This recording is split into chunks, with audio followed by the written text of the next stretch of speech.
Hey, welcome back. I hope you guys have a great holidays, good Thanksgiving with friends and family. Today it's the new day back, a new week, and we want to talk about Push's favorite animals, spirit animals. Excited to be back. And I'm excited about this book today too, because this is like one of those hidden gem books that I found that I Mm. would recommend to anybody. It's a short book. I loved it. This book's called The Lion Tracker's Guide to Life by the author Boyd Vardy.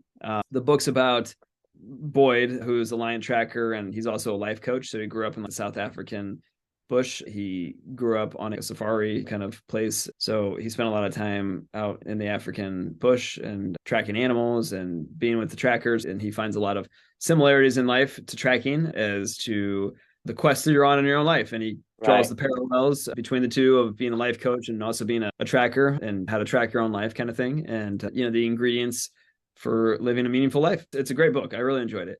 I'll go ahead and share the reflection now. So this particular reflection title is I don't know where I'm going, but I know how I'll get there. This is actually a quote that I think that you and I have said many, many times along this journey. And this is kind of the inspiration of it for me. This is one of those ideas that is stuck in my head and will never leave, to be honest with you. Like I say this all the time, and it actually makes a ton of sense in my head these days. So what do I mean by that? This particular book, I found this book, I feel like, at the perfect time in my life. As you know, and as anybody else that's followed along this journey knows, as of right now today, it's been almost 2.5 years since my daughter passed away. Right. And as of this writing and finishing this book, it was about 6 months ago. So it was another like 2 years ago. It was about 2 years into that process at that point in time. And the day after, we came home from the hospital on April 22nd of 2020 when Amelia passed away. My wife and I, we had just gone through a lot, and our family had just gone through a lot, and we had just lost our daughter and left her at the hospital after she had passed away after like 4 or 5 days of really traumatic surgery complications that ultimately took Hmm. her life. She passed away around 5 a.m. and we left the hospital. I feel like we got home around like 7:30. We hadn't slept on days, and we had just watched my daughter take her last breaths in my wife's arms. We were just devastated, and we walked into the house, and I just don't think we had anything left in us. I remember just falling into our bed, both my wife and I don't know, we woke up like just passed out, like just from exhaustion. And I feel like we woke up sometime around like 1 o'clock or something like that afternoon. And I just remember when I woke up, like I couldn't I couldn't think of anything. My brain was just wiped. Like I had no thought in my head at all. I mean, and I don't even know how to describe that. It just like I was just staring at a wall. And after a couple hours of this, my wife and I were both just sitting there. I don't know what she was thinking about, but I know what I was thinking about. And it was literally nothing. Like my whole entire brain had been wiped or something like that. Eventually, I snapped out of it a little bit after she had passed, a few hours after she had passed away. And the only thing that got me out of that was the thought of Amelia. And it was the thought of how much she fought and how much she endured. Like the singular thought of what would Amelia do is all I could think about. Like I was like, that's it. Like she wouldn't give up, she wouldn't quit, she would endure. And I just watched her live an incredibly short but a meaning purpose filled life. And she taught me so much, and I knew that I owed it to her to get out of bed. And I was like, this is what Amelia would do.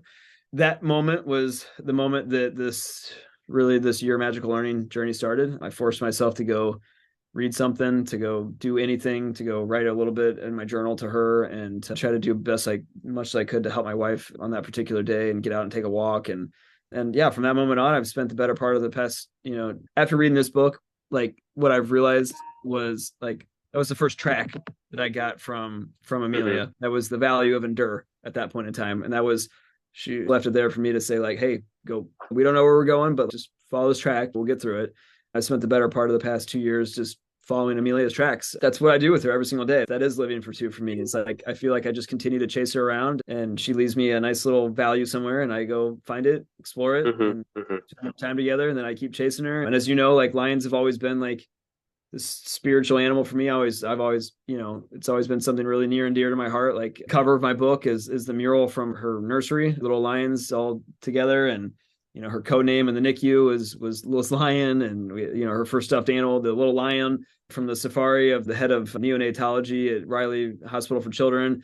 He posted safari photos all over the hospital, and right across from her bed was she was in the lion room. She was just a lion. She was always a lion. I always thought of myself as a lion, but really, actually, these days, I actually think I'm a lion tracker, and I'm just chasing her around. You And could and be a lion and be a lion tracker as well. that's fair. I don't think I'm a lion anymore. I think Amelia is the lion. She always was the lion. That doesn't mean that I don't love them. That doesn't mean I don't think they're my Well, spirit animal. I still think you're a lion. because it's a lion family. You can't be not a lion and have a lion daughter. that's fair. But yeah, the reason why this title is so relevant for me is I don't know where we're going, but I know how I'll get there. I just keep following Amelia's tracks, and spending time with her and finding more values along the way. And, we'll get where we get to. I really have no idea where we're going, but I definitely know how I'm going to get there. I'm just going to keep following Amelia as long as I possibly can. And that's living for two for me. And I've never been happier. So Mhm. that's the Lion Tracker's Guide to Life and my reflection from this one. The question is, are you keeping your eyes open for your first track, and what is that, So I'd love to get your thoughts. Right, right. I think this is such a powerful concept. We know we're on the right track. So this concept is not really new in terms of this book because we Right. look back at the first book that we've read, right? The Alchemist. So what Right. did the Alchemist say? Look for the omens. Right. So the thing is, if I ask you today, okay, you don't know where you're going, but I'm asking you, do you think that you're on the right track? Yeah, 100%. I mean, Exactly. So that's what we know. We don't know what the future holds for us, but we know that the next thing we come across, we know these data point collects. And it makes more sense as more footprint is being collected, right. being tracked. So that's what I'm saying is you and I both know, right, that we'll get there because we are on the right track, right? Because we know that, hey, this feels right. So the only thing we need to know is what's my next right thing that I need to do. Right. As long as you collect that, you don't know where the track gonna lead you, but you know you're on the right track. It Right. just, you know in your heart, you know in your head, right? You are on the right track. It feels right to you. Whether, like I said, back we saying it, you're a beaver, you have the dam, you're an eagle, you get a sword, whatever it is that you do, it feels right. And so to me, this is such a powerful concept just because that most people get confused about, okay, I don't know the future and I don't, have no idea what's going to come.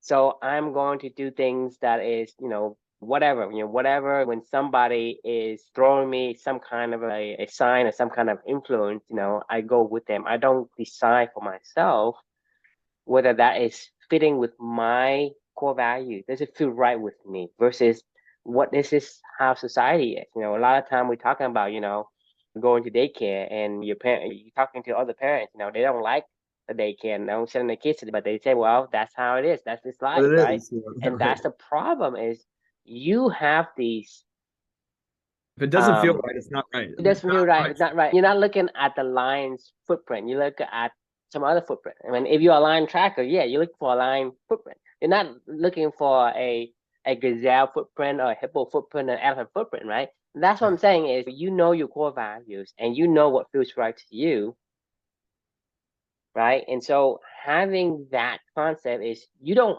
know and no one does, right? We don't know shit.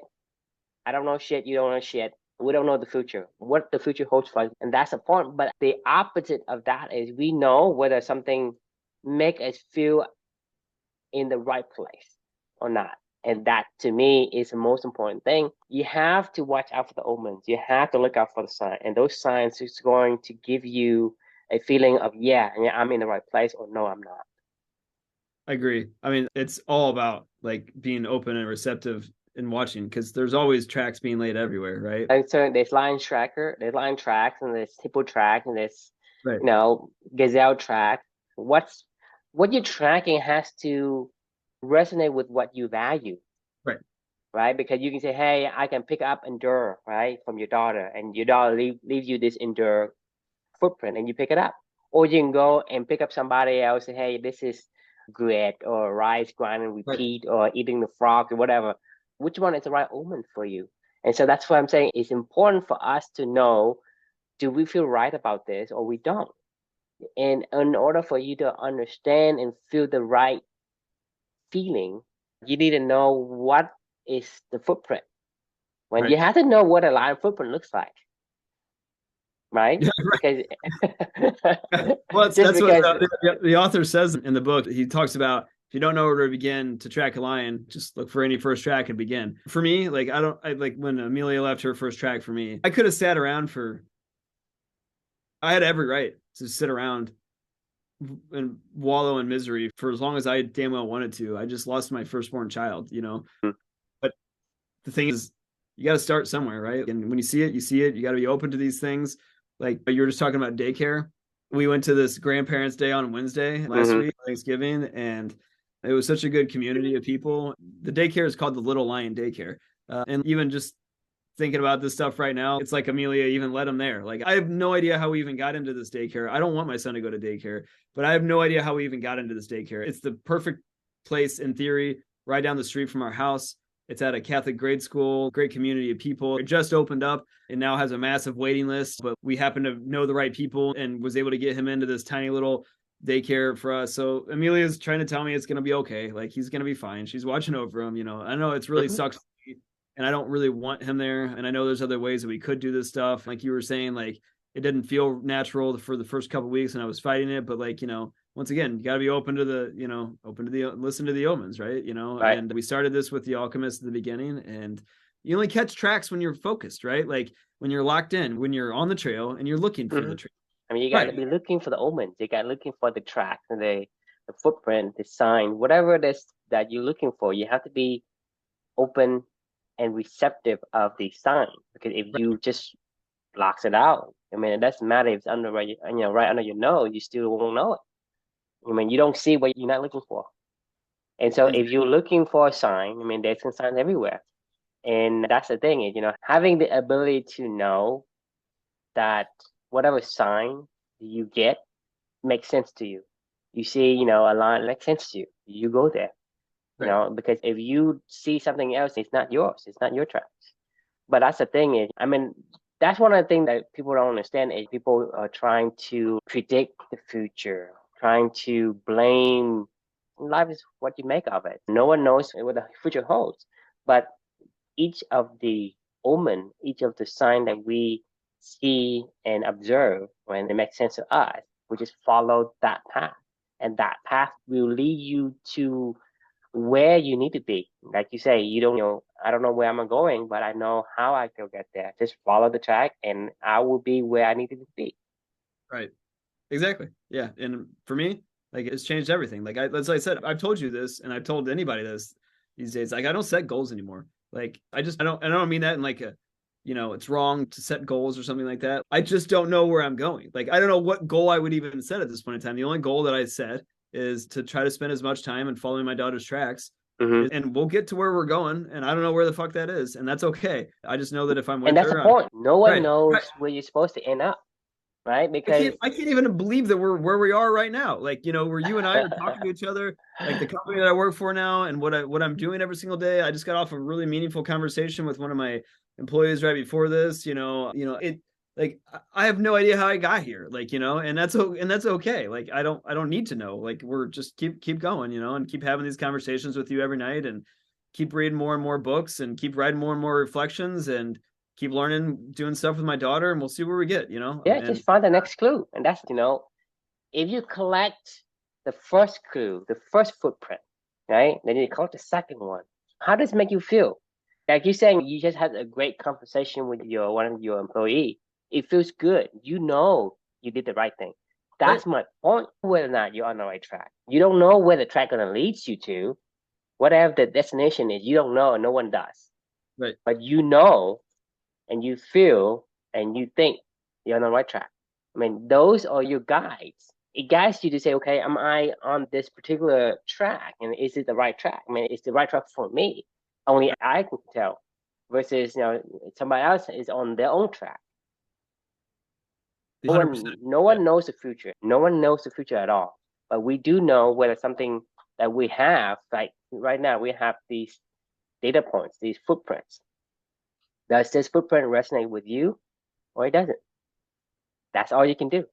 Stay focused on that and you'll take it step by step, bird by bird, like track by Bird by track. It's the same thing over and over and over again. And it matters. Don't look up. Just keep looking down at the ground and finding the next track and you'll be all right.